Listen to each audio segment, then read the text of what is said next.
Welcome to another argument in Shamelessly Arguing with Vegans. This is a book that I have authored with plenty of arguments that I have had over years of outreach and activism and talking to non-vegans who have justifications. So there are 150 arguments in this book which will help you in understanding the mind or the psychology of people, how deeply the system has brainwashed us, and how we can help them and support them in bringing them out of this matrix in which they have been brainwashed and programmed. So let us try to support each other, because we are all supported by somebody, and that's how we all woke up. I'll give a small message first, which is from a different author, of course. The Universe Has Your Back, Gabrielle Bernstein.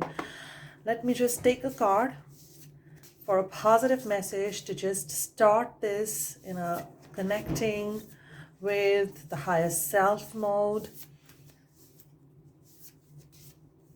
reaching out to the universe. This is a message that I get repeatedly. It says, my vibes speak louder than my words. So sometimes we are very much verbal people. We argue using words. Words are spoken sometimes in a harmful way as well. We hurt each other through our words. It happens a lot over social media. It happens a lot over these outreaches and on the streets, because we don't know each other and we are not able to be civilized sometimes. But sometimes, even without words, we hurt each other emotionally, psychologically. And animals are not just sentient, they're very, very intuitive, that they can feel the emotional content of your behavior.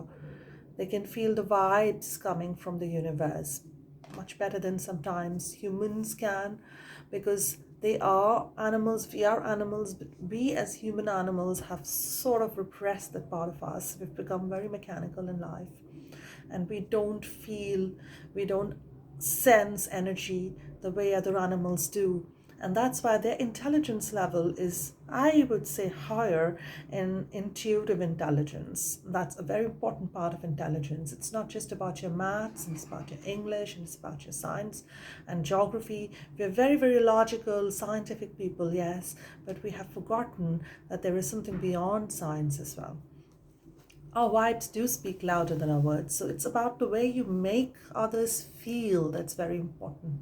Think about how an animal feels, who is being abused, who is just pure love. He has nothing else. He has no property, income, or status. All that animal really, really owns is his own body and his life, and that heart of his or her pure love consciousness that animal is, and feels and senses only love and fear, which is the opposite of love. So let us not send the vibes of fear and negativity to these poor sweet beings. But here it is, an argument from the devil, because that was the God energy talking. And what does the devil, who is not the God, not the goddess, what does he say? Argument 40, life lives on life. We are omnivores. So someone has to eat someone else. Plants also sometimes eat insects, flies. They're also carnivores. So all kinds of beings in the world, omnivore, carnivore. We are omnivore. Is this true? Are we really omnivores? Think about this. When you see an animal, let's say a duck, a swan, maybe even a pigeon, do you feel like jumping on it and just killing it? Do you feel hungry when you see a little mouse like a cat does? The cat would catch the mouse and kill it, probably. Some cats won't. My cat didn't. And my cat used to eat from the same bowl as the mouse you know.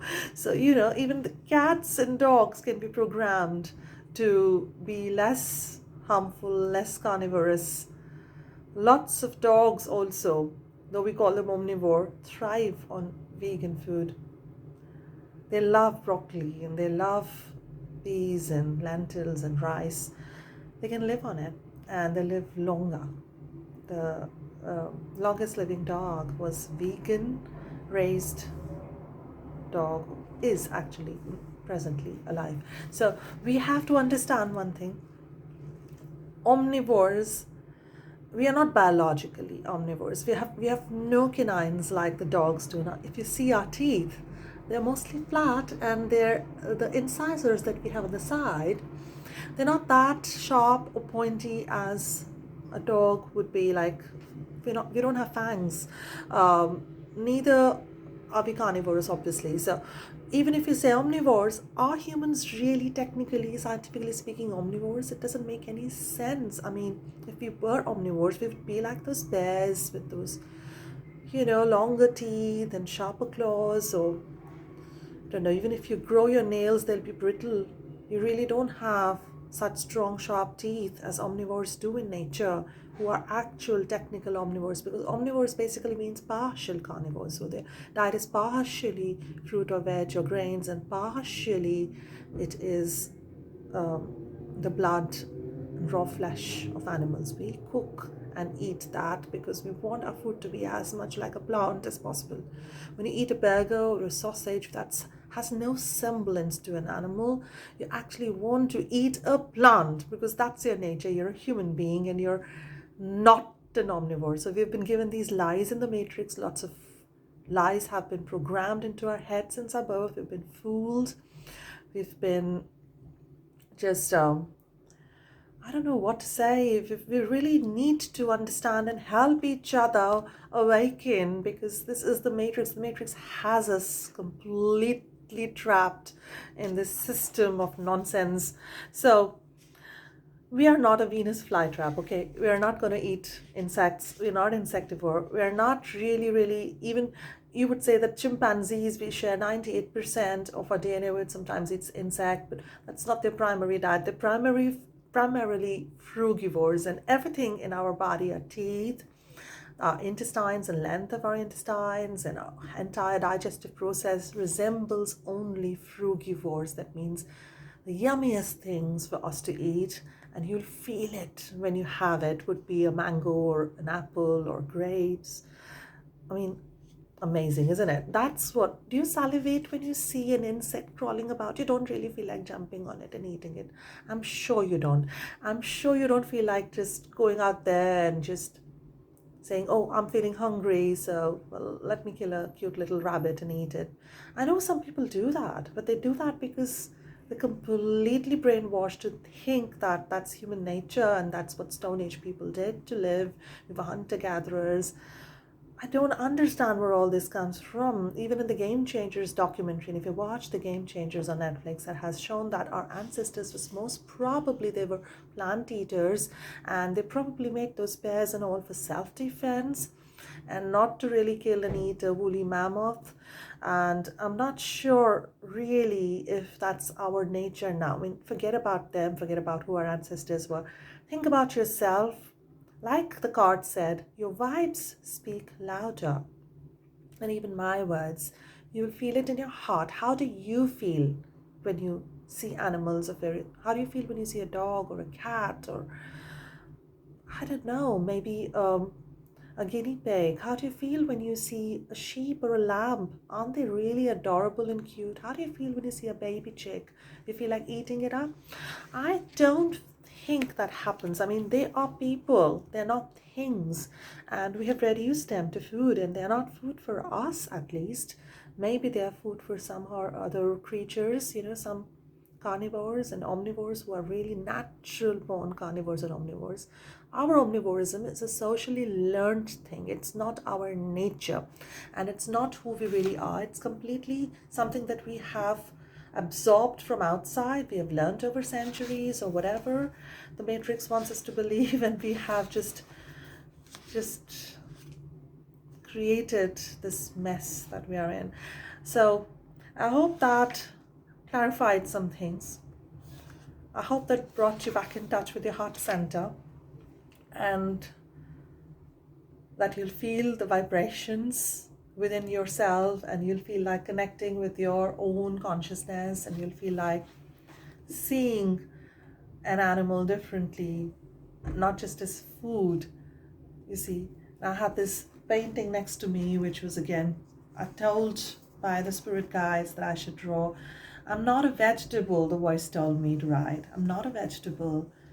This is not this is not possible. I mean, how can a human being who's so intelligent treat other creatures as a vegetable? Who are sentient, who are emotional creatures, or intuitive creatures, who are such loving beings and such sweet beings. It's just not possible that we treat them like that, like someone whom we can just chop and eat, like a cucumber. So yeah, we must ban these horrible heinous crimes.